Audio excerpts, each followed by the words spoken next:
Welcome, Juan, to Keeping Austin Queer. This is episode 8. Hello, guys, and welcome back. My name is Sky, and I'm based in Austin, Texas. And today, I have a very good friend of mine named Mr. Juan, and we are going to have a conversation that might be a little bit more, I don't know, tugging on the heartstrings and heartfelt and all that sort of stuff. So we actually tried to record this episode, I think a couple of weeks back. Unfortunately, my dumb ass didn't record it right because I was so excited to have this podcast episode recorded. And it was so good. And thankfully, Juan said, you know what? I love this so much. I'll do it again for you. So welcome back, but still on the first recording this conversation. So I appreciate you dearly for doing that. And then I got sick with freaking apparently adult RSV, which was not fun. So it's been a couple weeks since I posted a podcast. So I'm actually excited to have this be my comeback podcast episode. Nice. So, all right. So without further ado, introduce yourself, who you are, how long you lived in Austin, what is your sexual orientation on Keeping Austin Queered, and then we'll get into some deeper questions so the audience gets to know you a little bit better in a fun way, and then a never have I ever. Okay, yeah. I'm Juan. I've been in Austin since 2010, but I also went to Texas State for 4-ish years, so I came to Austin a lot. So and I am definitely gay. And yeah, I love that. Let me do a little. And you've been here for 10 years. So what is your... No, like 15. So 15. 2010, I moved here in 2010, okay. What is your vibe on being gay and queer in Austin? What are your thoughts? The people that live here and the people that are considering moving here. I loved it when I first moved here. I moved here, I think I was 21 or 22. Okay. And the best time, like a small city vibe. But now that I'm older, like I don't really do the gay thing. I mean, I'm not like as gay as I was. Like I like to stay in. I like to watch my shows. Yeah. I stay on the east side. You've matured. Yeah, matured definitely gay. an age thing. Yeah, it's wild going to the clubs and seeing like, wait, I know nobody here. Yeah, I used to know everybody. Yeah, I don't know nobody. I don't know the words to the song. Yeah, and not only that, I'm like, how old are these kids? Yeah, and are they actually able to drink alcohol? I know. Yeah, I've gotten to that point. Also gotten to the point where I can't see. I have great vision, no glasses other than computer, and then no contacts. But a motherfucker needs readers now to see the fine print of a menu or a cocktail bar. So if the lighting is low, on top of that, my ass is deaf. Yeah, I feel like it's hard of hearing sometimes. I'm just like bebopping to myself and just smiling the whole time. And there's something about a gay club. I can't. I like to drink, and when I go to the gay club, I drink a lot, and the next morning is just not fun. Not fun. No. Awesome. Well, we met because of organically, not organically, but I guess in a way that I guess happens kind of often now. I mean, I was single. I was relatively new to Austin. I'm here for now 5 years, and it was good old class. It was a good old Instagram. Yes. Hey, you're gay in Austin. You seem fun. Hey, you're gay in Austin. You seem fun. And we went out on a friend brunch. Yeah. And we shared and talked. And I think actually at that time, it was closer. Yeah. I think my mom had maybe like a year since she had passed. Maybe she passed that year. I don't remember. Yeah. but it's still very, very fresh. Yeah. So today's topic on our the podcast is going to be our parents, because Juan lost his mother, and I just recently lost my dad, and I thought it would be finally a good time to, you know, do a little bit more of a deep dive into losing a parent as a gay person. And young. Yeah, both of our parents were young, and just kind of see, you know, if there's any similarities, differences, and, you know, how we can help someone else out that might be going through, you know, losing a parent currently, and know that will ultimately happen. So, but of course, we want to have some fun with this. So before we get into that topic, I pulled already a deeper and never have I ever play card for you. Which card would you like to go first? You can start with deep. Let's go deep. Okay. What movie scared you the most when you were little? Oh, definitely Halloween, and it still does. Oh yeah, like I still watch. I love it. I do not do scary movies. I love scary movies. You love scary movies? Oh shit! I have like the Shudder account. You know what Shudder is? It's like it's a channel with horror movies. Oh wow! I watch a lot of bad ones and a lot of good ones. Okay, yeah, that's one thing I love about Jason is that he is not a scary fan movie either. Oh man! So I don't have to like go through that with someone. I was scared of Ghostbusters, not as a kid, but I mean, that's how scary I can't do it. The one that comes for me, like off the top of my head, would be Freddy Krueger. Yeah, because he's going to get you when you're up, and he's going to get you when you go to sleep. Yeah. So you're fucked everywhere. And who knows? Are you awake or are you not? Yeah, exactly. So no. All right, next one. Never have I ever, or deeper. Yeah. Okay. Never have I ever slept with someone that was below my standards. Wait, so it always gets tricky. Never have I ever, yes. So never have I ever slept with someone below my standards. I absolutely have. I'm sure I have. Oh, yeah. I definitely have. I mean, thinking all the times, yeah. I mean, not to say like no one's like an equal opportunity person, and not to make anyone less than, but you know, drunk nights, college, vacation. Yeah, I definitely was younger when I was hornier. Now it's like, no, I'm not that horny. I'm not going to do it. Oh, no. Yeah. You got to be worth it. Right. All right. And then for the last question, who was your role model growing up and why? Oh. So let's think like younger. Yeah. You know, like, you know, middle school, high school. Like who'd you look up to? I mean, I loved the first thing that comes to mind is Superman. Dean Cain. Okay, Dean. Remember was it The Adventures of Lois and Clark? Yes, I do. I loved that show. And I think I don't know why it's the first one that came up to my mind, but he made me want to be an actor. It didn't happen, but I did try for a long time. But yeah, I liked him a lot. Yeah. Oh, okay. Let me think about mine. Who did I look up to the most? Honestly, I'd probably say, I don't know, Oprah is the first person that comes to my mind. Yeah.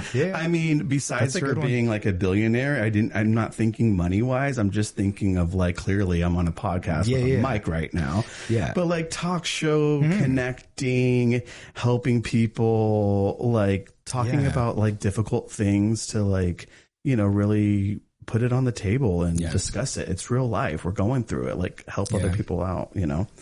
All right. Well, thank you for participating in that. So let's get into the topic. So both of our parents passed away, you know, like, yeah, I was going to do I know, not the best, thing, but you know what? I feel like when I reached out to you and I said, hey, listen, I want to have a podcast that has a conversation about, you know, losing a parent, because I obviously just went through that. And the first person, of course, I thought of was you, because I know how close you were to your mom and how much she means to you. And when you replied back to me and said, absolutely any chance that I get to talk to my my mom, I will, about my mom, I will do it. And that was just like broke me then and there. I was like, yes, then it's meant to be. We have to do this. Yeah. You know, it's important that we carry on, although they're not here, but, you know, speak their name, carry their name. Yeah. And I know my dad specifically would love to know that I'm doing this. And I don't think I ever got the chance to tell him that I, you know, created this and, you know, what I was doing and all that sort of stuff, because it just wasn't in a place of like clearly talking about anything that I'm doing. But I know that he would be proud and just like, you know, to tell stories and talk about their lives and stuff. Yeah, I talk to you anytime. I think I feel like I kind of push it on like social media, anniversary or birthday, but I do because I want to, but a lot of it is the responses I get from people is a lot of people have lost like close ones, close family members, and like nobody really talks about it. And so now I do make it a point to, we should just all talk about it. You're next. We're all next. It's going to happen. We're all next, right? But it's just such a strange thing. Yeah, it's very strange to go through, to understand, to talk about. I have noticed that about you in social media, that ever since you lost your mom, how the birth or, you know, your birthday, a picture, a comment or whatever. And I think that is so so amazing to just, you know, continue not to be in fear. Yeah. Because try to make it more normal. It is normal. It is normal, you know. We don't do it. We don't talk about it much. All right. Well, let's talk about your mama. What was your mama's name? Her name was Corina. Corina. And who was she as a person? And what did she do for work? And did she have any other hobbies? So let's just give a little... Yeah. She is the youngest of 6 siblings. And the youngest of 6. I know, yeah. And she was the second one in the family to pass. Damn. I know, yeah. And she was a hairstylist, and she did that all her life. I mean, since I knew her, but she did it right after high school, I believe. And she's just known for being very helpful person. She took care of people more than herself. And she just loved being a mom. Like, that was so cool. And how do you have siblings? I have 2 sisters, yeah. Okay. So she loved her kids, loved being a mom. Loved her granddaughter. She had a granddaughter, and like she was just so excited to have a granddaughter. Okay. That was her daughter. Yeah. Right. She loved it. Hairstylist mom. Oh, that had to be fun. Huh? Yeah. I had like a haircut. For the longest time, I didn't realize I was getting a lesbian haircut until I went to college. Because my mom Your mom was giving you that porch cut. Yeah. Lesbian. She just did a lot of old women. What did it look?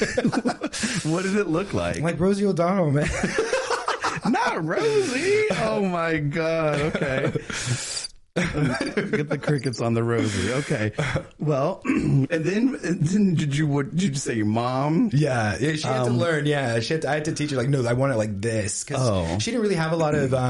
She ain't letting you go to Supercuts. Yeah, no. I always went to her. The first time I got a haircut outside of her was in college, and it was like I cried. It was a really bad haircut because I didn't know how to tell them what to do. I never had to. Yeah. And in high school, I started telling my mom like I want it to look like this. Yeah. But middle school, I really didn't know. But high school I had an opinion, and but yeah, we all got I remember the bowl cut, porch cut, the rat tail, the what's it called that the people wear now, the mullet. Yeah. I had it all. My mom wasn't a hairstylist or dad, but they kind of like to attempt to save money. They were creatives. And so how did she pass? She passed with. Oh, I should have looked it up. I forgot. Breast cancer. She'd had it for a while. She recovered after chemo, and then she went back into, is it remission? I don't know. Well, she got it back, essentially, and it was worse. And so, yeah. And then that was did you have a long journey with the pills and the radiation? Yeah, and I think chemo? it'd been like 2 years together overall. Maybe 2 or 3 years, but with the break after the chemo for a while, and then it just came back. It spread, and I think she passed from lung failure. That's because it spread to her throughout. Yeah, which is obviously common. You know, breast cancer. I mean, women always. You know, and it's crazy how we haven't figured this out yet. Yeah.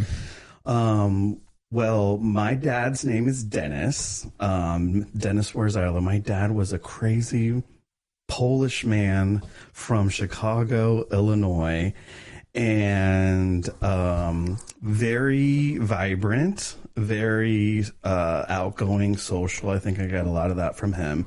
But definitely like a sales guy, businessman as well. Nice. What did he do? He was a big fan of Star Wars. He was a photographer. He was a teacher, kind of entrepreneurial kind of spirit as well. I'm trying to think. I feel like we bounced around a lot as a kid for sure. Mm-hmm. So I'm sure he had a variety of like, sales jobs. But we landed in Florida and that's where we were raised.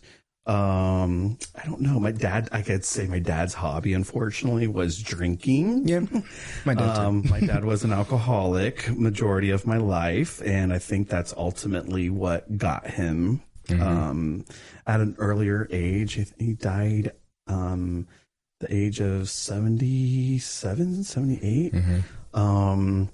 He had cancer of the throat. While I was in college, and he did the radiation, did the chemo, was saved, wasn't there. And then he fell into remission as well, which it was gone, and they kept, keeping up with it. But then, the radiation really took a toll on him and deteriorated his throat, his teeth, his mouth. And then ended up having to be on a feeding tube. Wow. But then after that, it was like strokes and 2 stents in the head and just like a lot of like medical complications. It was definitely rough for the last 4 years of his life. Yeah. I would say in a space of like not eating, not able to walk, not able to talk, the whole thing. So when he passed, it was not something, of course, anybody wants to happen. You never want to lose a parent, regardless of your relationship, and I would say in some cases.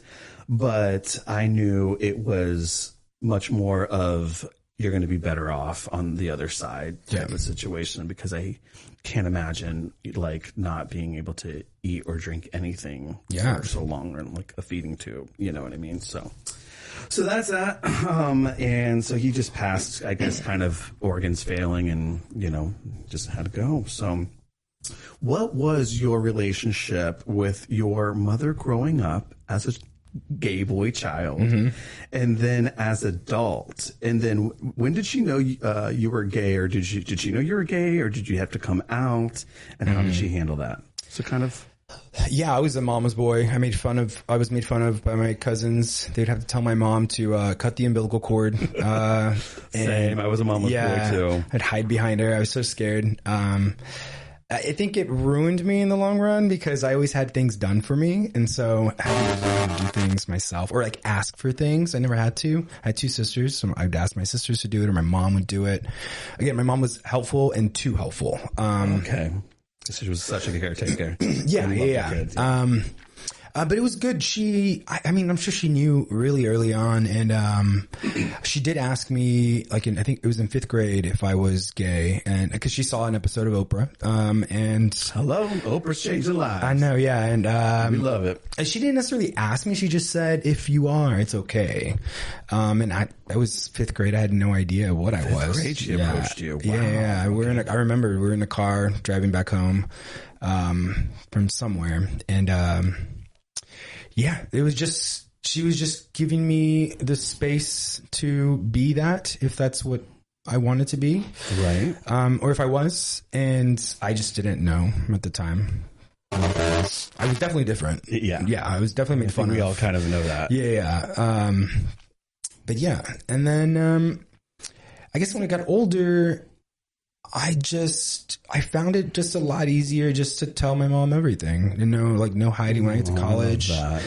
Tell her everything. Yeah. Like, there was no harm. I think because I was a boy in the first, like, I got a little bit easier than my sisters. Okay. But or I was like forgiven more for like my tattoos. My mom didn't really care too much. Yeah, you're the boy. Your mama's got boy. it, and my mom was livid. A little bit guarded with the girl. Yeah, exactly. So yeah, I think I had a very. Yeah, I remember in college when I realized I got sick and she had no answers for me, and I was like, "What? What do you mean? You're always take care of this. What do you mean?" Like, yeah, I don't know. She's like, you should go to a doctor. I was like, Mom, that's your job. Aww. But I wasn't home. So yeah, I had to grow up. So she was cool with it. Oh yeah, of course. Being gay. Oh yeah. Yeah.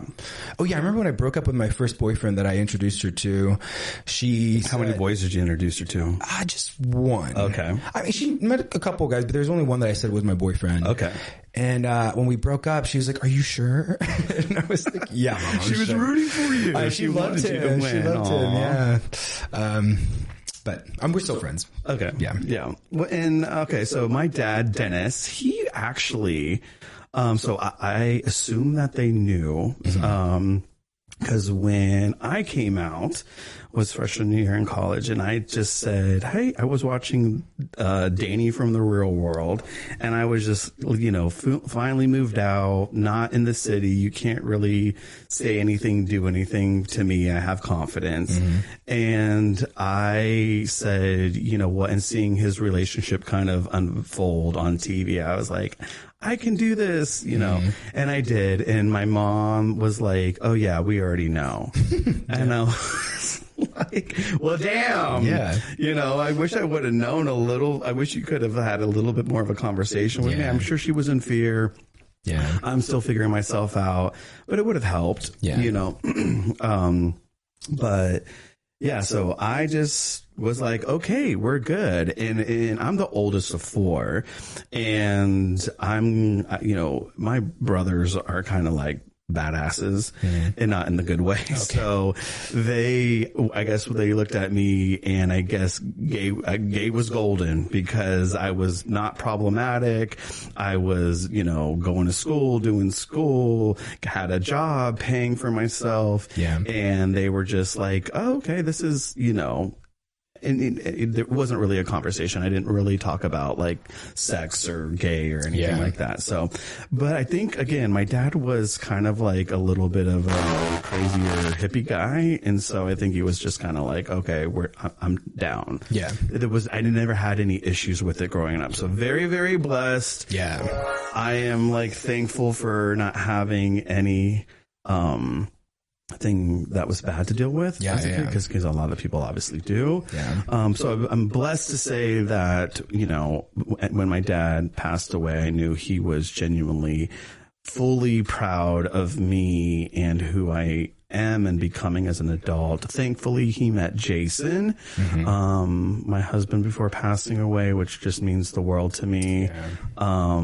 And got to kind of see each other and all that. So what else was there?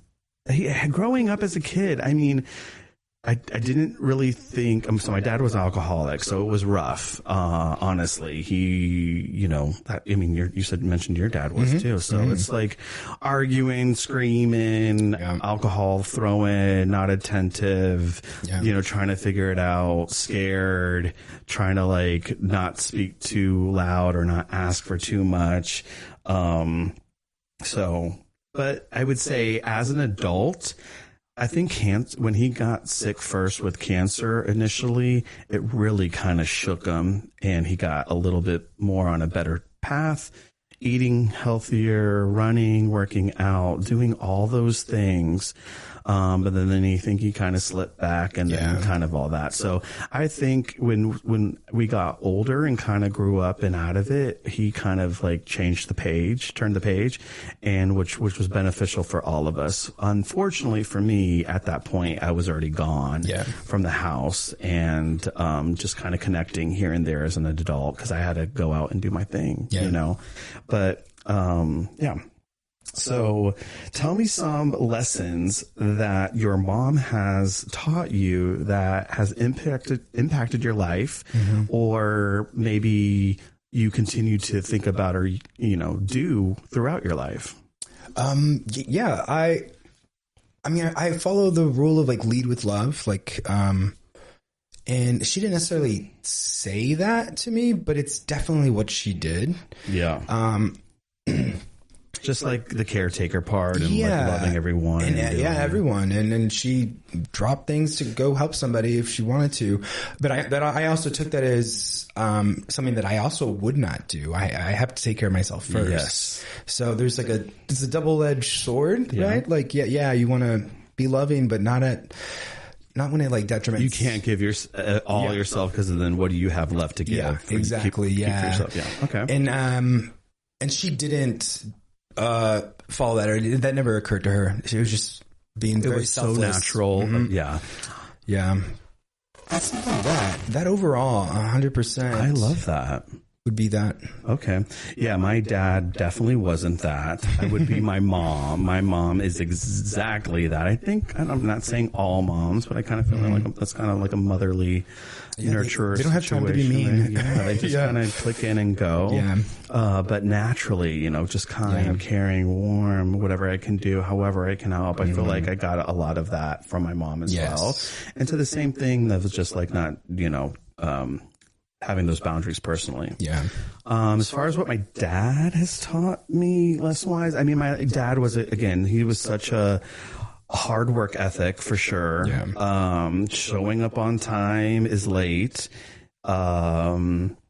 Just, continue to go, continue to work, continue to fight, continue to be better than the next day. So I feel like a lot of my work ethic does involve around him, because I am very that to this day. I am entrepreneur, business, try to be the top, try to win, work.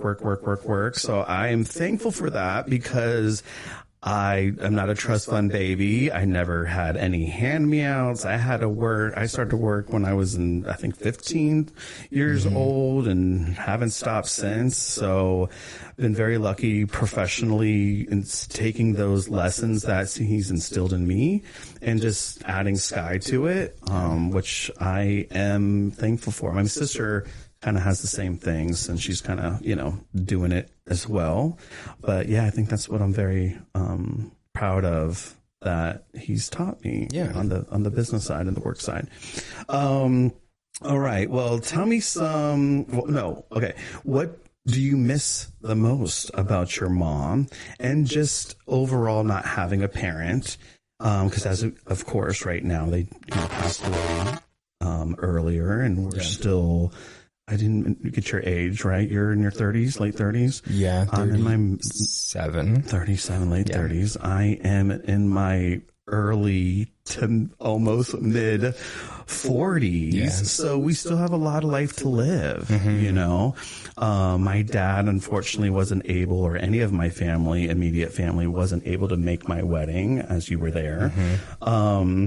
Which was definitely hard, to be honest with you, not having a parent at such a monumental point in your life, and everything you worked hard for and manifested and wanted, and you just want your mom there. And again, I didn't have a terrible relationship with my dad. It just wasn't like the best, or it just really wasn't like too much of existing. When I'm there, when I call, when I FaceTime, it's present, and there's talk, but there wasn't like an extended hand to reach out and like hug and how's this and how's that. It's not like, wasn't a lot of a curiosity of like what's going on in my life until he's asked, So I will say, and he never got to see any of the places that I lived in over the years. I was really excited, San Diego, I lived in LA, Atlanta, Orlando, now Austin. I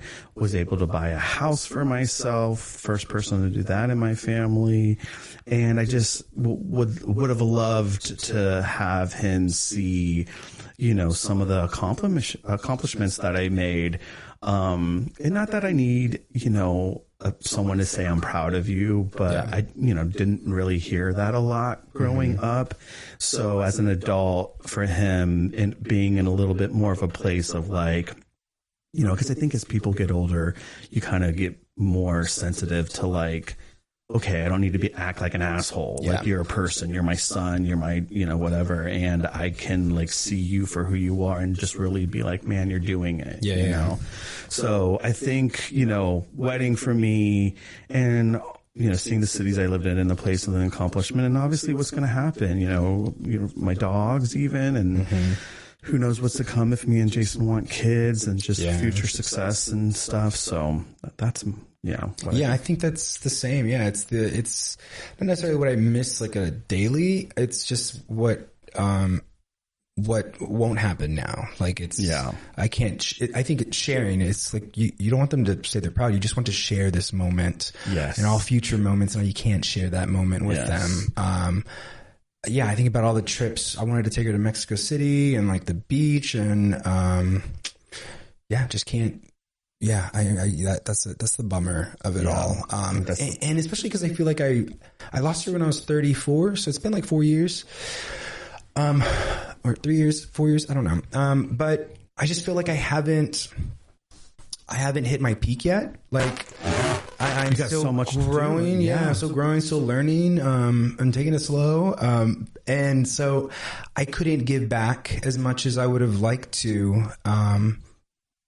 But I don't know. Yeah. Do you feel, are you one that like invites her to things that you're going, because you think, they're looking over you, you're watching, like, hey mom, about to do this job interview, or I got this job, and like, do you talk to your mom or invite her to certain things, just like to have presence there? Or no, actually, I haven't. Maybe I should. No, I haven't.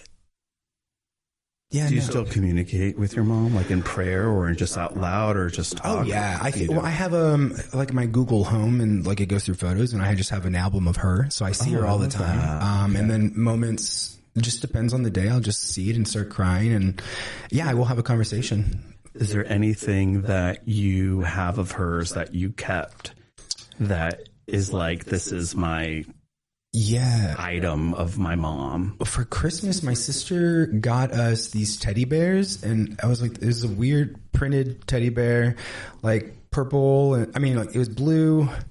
It was weird. And I was like, okay, thanks. And then I opened the card, and the card said, this is one of mom's shirts. So the teddy bear was made with my mom's shirt. Yeah, it was a terrible gift. We were all crying. It was a great gift, but we were just like crying. I didn't realize, because I was like, this is an ugly pattern. But no, it was my mom's shirt. Such a cute idea. Next to it was a picture of me and my mom wearing that shirt. So I have that picture of me and mom, and she's wearing the shirt and the teddy bear. Yeah. Juan. Yeah, I love this. I know. It's really, really cute. So cute. You have that. Okay. Yeah. Oh. And I have flowers from her funeral. Yeah. I dried them, and so I'll have those forever. And a plant from her funeral that is still alive, surprisingly. Yeah, I know. Keep it alive. I know. Yeah. Thank God. I'm like, it can't be a plant for me. I haven't been back. I didn't go yet to see my family, only because I literally found out. Yeah, that's right. Coming back from the airport on my honeymoon. So my dad, passed away while I was on the phone with him. And I'll share this really briefly again, is that, so me and Jason went on our honeymoon, and I told my mom and my sister, I don't want to hear anything that has to deal with any fucking crazy family drama. Kids, twins, babies, boyfriend. Honestly, Dad, I've been living with this is today the day call for years, and that's not fun. It's just like, that's a mind fuck all in itself. Honestly, for anyone that has a parent on the trajectory of like slowly dying, it's not fun. My heart goes out to that for sure. But I just was like, you know what, we're taking a nice honeymoon, and I just want to be in a positive headspace with my husband and just take a break from it all. And we did, and we came back from that and spent a couple days in LA, and we were flying back from after New Year's Day flying from LA to Texas. And then I told my mom, hey, Mom, I'm back in the United States and just wanted to, check in and let you know that. Well, we had a conversation, that night. Oh, your dad's doing okay. He's, the nurses are here. He hasn't now kind of moved to not being responsive. They think he should be going at any time. And to me, I didn't really clock it as like, okay, now this is the time. I just kind of like, I've heard that for so long. And, and we just carried on, and she's like, well, is there anybody he hasn't heard from? It sounds like he's kind of hanging on. And I was going through a list with her we have a stepsister, as a sister. Mom's like, no. And my whole family saw him on Christmas. And I was like, it's not me. I just didn't equate it to be me. I didn't feel like our relationship maybe was strong enough to have him wait for me, I guess. And, but the very next day, 8:30 in the morning, I remember it so vividly. We were waiting at the airport, near a restaurant. People are booked. I mean, it's after New Year's Day, very busy. And my mom calls, and I'm like, okay, here we go. And I answer it. And everything was fine. Good morning. Oh yeah, Mom, I'm about to take the flight. And she's like, okay, just wanted to, just say hi and have a safe flight and all that sort of stuff. And she's like, well, do you want to talk to your dad? And I was like, yeah, okay, sure. Why not? And she was like, okay, just remember he's not responsive now. He can't talk, but he can hear you. Mm-hmm. And I was like, okay, well, I'm also in an airport, but yeah, go ahead, put him on speaker. I'll say, hi. And she goes, okay. And she goes, hey, Dennis, it's your son, Sky. And I was like, hey, Dad, I just want to tell you I love you. I hope you're doing well. Mom's with you. It's okay to go if you need to go. And, I love you. And then all of a sudden, I hear this like gasping and like a sound that I will always hear for the rest of my life. Then my mom goes, it's like, it felt like a tunnel vision, like a movie. And then my mom goes, he's passing away, Dennis. And then my brother in the background, and Dad, don't go. Are you dying? And I'm just like literally paralyzed. That's crazy. Looking at Jason like, what the fuck is happening? I am like shook. Yeah. Barely can even talk. I don't know what to do. And then I'm hearing that noise. He's taking his life. And then like, my mom's like, I gotta call the nurse. I'm like, yes, call the nurse. I said, but by the way, Mom, I have to jump on a flight in the next 20 minutes. So I have to get on a flight, 3.5-hour flight, and sit with that. Mm-hmm. Like, he's passed away. And I'm not talking really to Jason. It's quiet on a flight. It's early. And then on the damn flight, literally 30 minutes before landing, someone on the flight goes into like either stroke, cardiac arrest. Oh my gosh. And where are the doctors? Where are the nurses? Thankfully, there were 3 people on there. And it was serious. Yeah. Like he put that damn airplane in sport mode, got to Houston, we landed, waited for the paramedics, the whole thing. But I looked at Jason like, what is going down? Because I wasn't there to visually see it, but I kind of visually saw this on the airplane. Mm-hmm. Now, this guy didn't pass away. He got up, he walked off, but I was like, what the fuck? Yeah. I don't want to see this or hear this. So, I mean, at least you were there. It's essentially you were there for your dad's passing. Yes, and he waited for me. Yeah, I mean, he waited for me. Like, I mean, I guess to be in that place where to know that, hey, he, knew I was on my honeymoon, didn't want to involve or interrupt that, and waited to hear from me. My mom was like, it was you. He was waiting for you. So did you feel like you, when he passed, did you like lose something in you? Did you feel like I felt honestly, I mean, now, now it's grief and passing away is such a whirlwind of emotions. Yeah. Like one moment you're relieved, one moment you're deeply sad, one moment you're just not feeling anything. And it's just a roller coaster, and thank God I was able to take, bereavement for a whole week. And I took that time for myself, and I wasn't able to go to Florida yet and deal with that. And my mom was wanting just to kind of, have everything sorted out. My dad wanted to be cremated, so it was all fine and stuff like that. I'm going to go back there, and my sister had recently had twins, and they had RSV, so it just wasn't time for me to go back.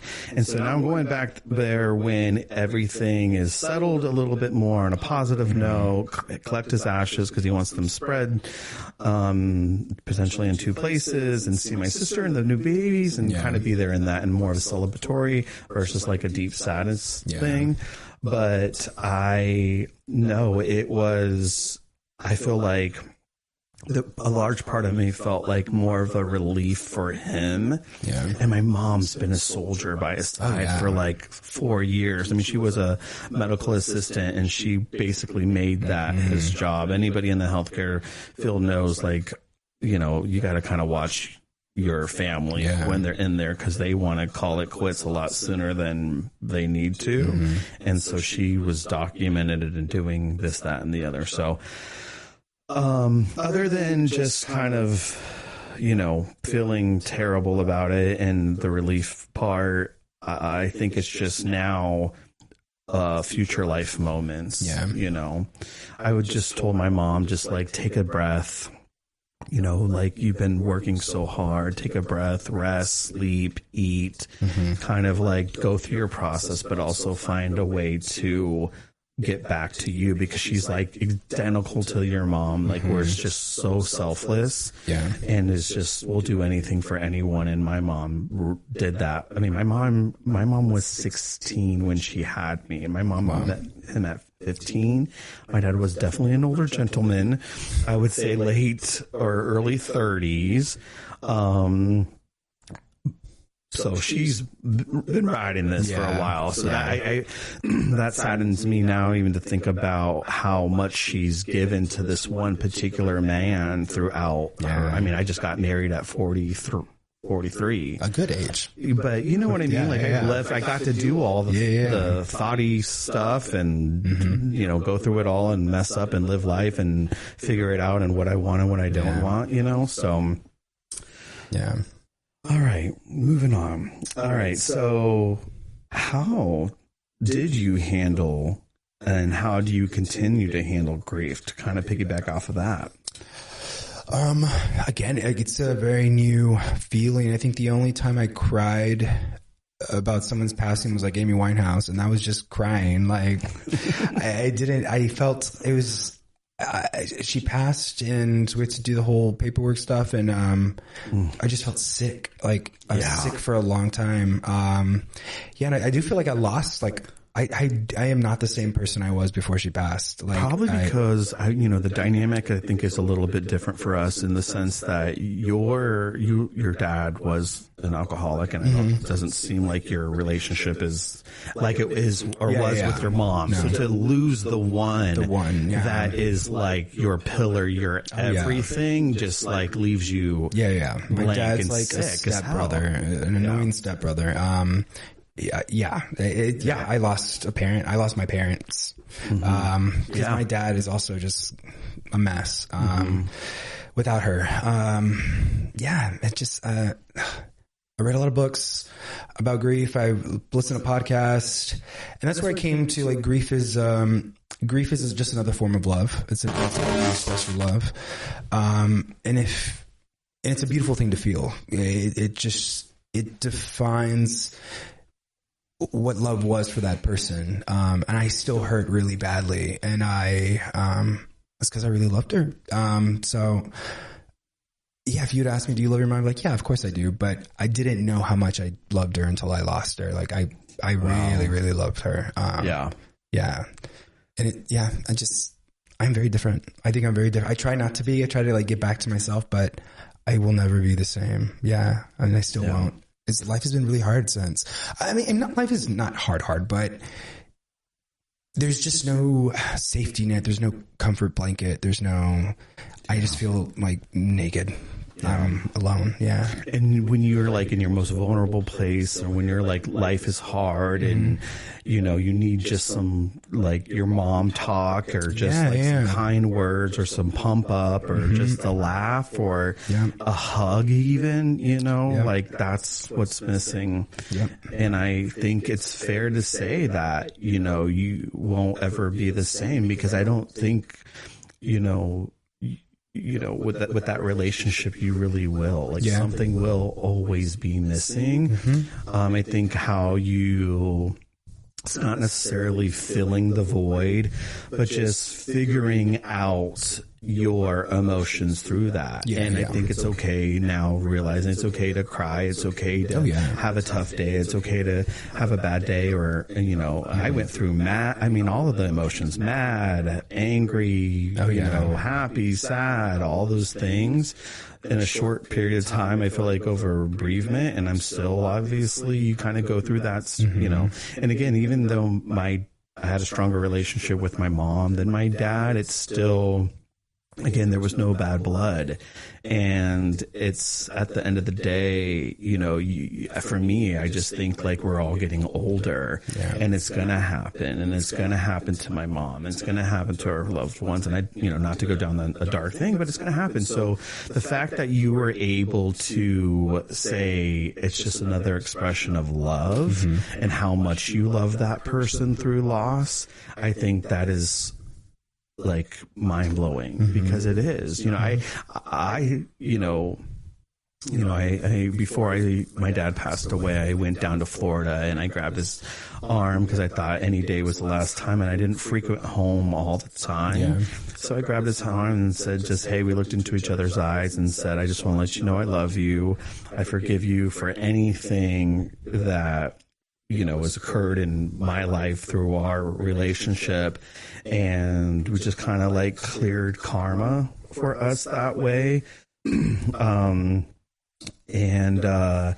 that was just like my peace with it, you know. And I don't know, like I said, it's still, every day's different, but I feel like it just comes with the territory, you know. I think I'm still a little bit mad, but there's nothing you can do. She's just too young, like 59. It changed my relationship with work. Like it's so hard. I mean, you know, I've been unemployed, and it's like, I don't want to work for anybody. Like a man, like my mom she was retiring, and then she passed. So she got to use none of her retirement money. It's just all gone. Well, that was one of my questions, honestly.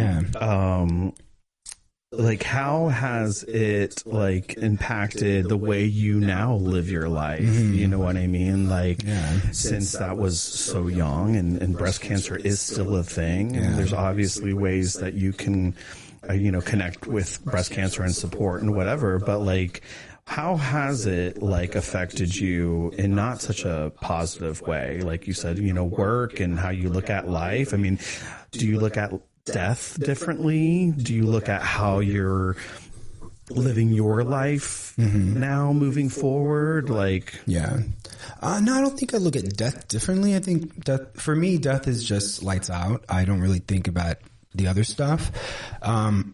But also because, are you in fear of death? No, I don't. Okay. I don't think about it. It's not a thing. Yeah, It's not a thing for me. Yeah, it's I'll deal with it when it happens, I guess. But I probably won't deal with it, because I'll be dead. But I do see, like, I think life is like, just, what are we working for? Like, what is this struggle for? What is it all worth? And I guess what it's worth is just the people you surround yourself with, and less of the job you do, or the money you make. It's 100%. All that stuff can make your life easier, but at the end, it's the people who are around you. My mom's job was not there at the end of her life. I mean, they sent flowers, but they weren't there at the end, you know? And so it completely changed how I see. Your job's not going to save you. No, Anything that you do or have, honestly, on this earth is borrowed. I looked at that now. My stuff will be either in the trash or someone else's stuff. Yeah. House, car, whatever it is. So it goes back to the experiences that you have on this planet, the relationships that you have, loving and being kind, and work obviously is very important, but when you're doing something you're passionate about, I don't think that really, you're going to always do well. You're always going to succeed. You know, a lot of people will never get to expend their retirement or 401ks or investments sometimes because of that. Yes, you're prepared to be, have a safety net and you never know when, but that emphasis on just like work and grind and do whatever until you die. I think there has to be a little bit more of that balance. And I feel like I found that through my dad's passing, as well as Jason is very realistic to that fact of being present, be in the moment, be in, the things that really do matter other than, work stuff. So not being so much in control. My mom didn't smoke. She didn't drink. She didn't have any tattoos. Like she was the nicest worst person. She was the best person. It's like, why so young? And she still passed. And so I'm not saying to do all that stuff, but I'm saying to let go of control, because I can be the healthiest I think I am, and then cancer comes. Yeah, my best friend's mom was super fit, super healthy, ate every great thing, this, that, and the other, and also passed away from cancer, and such a beautiful woman in a young age. And so I feel like I'm going to have that cheesecake. I'm not going to stop you that. I feel like for us, I think it's a little bit more easier, not that it is easier for anyone, but to know that his choices ultimately got him there, where I could see where the anger comes from. And someone on your side is like, well, what the fuck? You're like, how, why? It's not, which I'm sure a lot of people deal with when it comes to that situation. And it's not fair, and it's okay that it's not fair. All right. We talked about how has that impacted your siblings and your relationship? We're much closer. And it's kind of a bummer that this had to happen for us to be closer. I always talk to them through my mother. And we never had a group chat before. Why did we never have a group chat? Like, why didn't we do that? That's crazy. We just never, I didn't have to. They lived down, South Texas with my parents, and, I'm up here. So, but yeah, we're much closer. Okay. Yeah. I'd say the same too. Me and my sister got so close, and we talk all the time now, and we just really, lean on each other for support and just checking in and knowing that we've got such longer lives to live. Without our, dad, and then potentially without our mom at some point. So you kind of find that coming. And I feel the closest I can get to my mom now is through my sisters. I see memories, her laughing. Yeah, I see her, and my sister is the one who's married and has a kid. She's my mother. Like I see it. It's insane. That's crazy. My sister is my dad had green eyes. So we all have brown eyes. My sister got the green eyes. Which I'm like, bitch, that would have been awesome. But so I see a lot of that in her too, and we kind of have the similar bond on like work ethic and stuff. So, well, is there anything that you wish you could have said or done that you didn't, looking back, or wish you did? Not really, but I think during the moment when she was the last, I was with her in Houston, her last 2 months, and I remember she had to go to her doctor's. I dropped her off and I picked her up, and one night I remember hearing her cry, and I was too not in denial that she was going to pass. I knew what she had. I Googled it. It wasn't good news. No. And so I knew it wasn't going to be good, but I had to stay positive. And I do regret not going into her room and comforting her like she would have done for me. But yeah, other than that, no, I think, I think she knew everything. Yeah, there's no regrets with my mother. Oh, I love that. Yeah. Yeah, I don't think I have any. I just, of course, wish I was in a position to spend more time. Yeah. More time, maybe just like conversations of get to know you as, you know, who you were as a young adult and kid and teen in your history. I just didn't really think to talk about that as a kid until an adult. And then I lived in so many different cities. It was just harder for me to, you know, connect. Like when I didn't see that often, we just kind of kept it surface. So just more deeper conversations, probably just say I love you more and not really hold on to the upbringing of a alcoholic child and grudges. That, you know, we had any, but you know, it was not fun or easy. So it's easy to like have that in the forefront of your mind.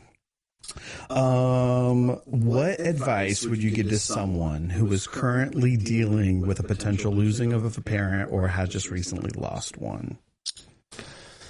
If it is any way possible, just to be with them through the end and try to, not ignore what's going to happen, but be a place for them to, confide in, I guess. I think that I was okay. There's no regrets because I was with my mom the last 2 months, and I am so glad that I had a job that allowed me to do that. Right. I think I'd be very different if I did not spend those last 2 months with her. I'll never forget those months. I see them so clearly. Like I have a bad memory, but I remember those 2 months really well. And I think I would just spend time because there's no other. You won't get any other time. Yeah. And also get their photos from their phone and connect it to your phone. I have all my mom's photos. Aww. I love that. Yeah. I'd probably say more time, and then for sure. Because again, you can't get that back, and it is precious time. Even though I know sometimes people are like, "Oh, it's so hard to see them in that light," but I think it's important. And then I don't know. I think it'd be cool, and which I did is like video them and kind of do like, what's your favorite this? And I don't know, I guess interview them. Hello. Why am I saying that? But just to have that as a, you know, memories are important or photos are important, but just to have like a actual, you know, video, I would say. Yeah, when you look at it online, they say to do that. And I did look it up and I almost did it, but I just didn't want to accept that it was going to happen. I know. You know? It's tough. So maybe do it now. It's hard. Do it before it's too late. Right. And then we talked about anything about keeping her in her memory, that you have anything specifically, the teddy bear, and that you cherish. Well, last question before we wrap it up, because normally I do a half hour, but I felt like this was worth the hour. If your mom was to walk in through this door right now, what would you say to her? And or obviously I'm assuming a big fat hug. Yeah. But if she was to walk in right now and that door just opened, what would you say? Oh. I don't know if I just be like, you know, and I'd cry. And I just want to hang out, watch what was that Western she was watching? Like if you have like an hour, she walked through the door and said, Juan, and my love, I'm here, and I got one more hour with you. How would you spend it? I didn't bring the roll of paper in here. I'm so sorry to make you cry. I think I would just tell her I can't. I don't know. I just tell her it's hard. Yeah. That I miss her. But I'm okay. I'll figure it out. Yeah. Well, I'm sorry I didn't bring that tissue. You could use my t-shirt. I have a long sleeve. I feel bad. But that means everything, because I know how much you love her, and I know how much 1 hour would just make the world to you. And I'm like about to try not to cry right now myself. Yeah. But I would probably just I don't even know right now what I would do. Part of me would just love to like watch like one of the Star Wars movie with him, or listening to the Rolling Stones. When he took me to my first concert was going to a Rolling Stones concert with my dad. Marijuana in the air for sure. So like listening to music, but then I would just like want no noise on and really just get deep. Yeah. And just talk, and maybe talk to each other like adults now that I have more of a understanding of life and my personality and talking and communicating, and we never really got deep, and I would just love to understand a little bit more about him and why and how and all those things that I guess I was just kind of scared to like talk about or open up that box to have that conversation. But well, we love our parents. Yes. And we love you guys. And we know you're here. We know you're listening to Sorry to Make You Cry. I love you to death. And thank you for being vulnerable and sharing this amazing conversation, not with only me, but everyone else, on your experience with grief and living life, and getting to know you and your mom a little bit better. Yeah. So I appreciate you. I'm happy to share. Aw. Well, that is it. Sorry this was a long one, but it was worth it. I hope you guys enjoyed. Again, we're connecting here with Colorful Conversations, and thank you for keeping Austin queered. I'll talk to you later. Have a great one.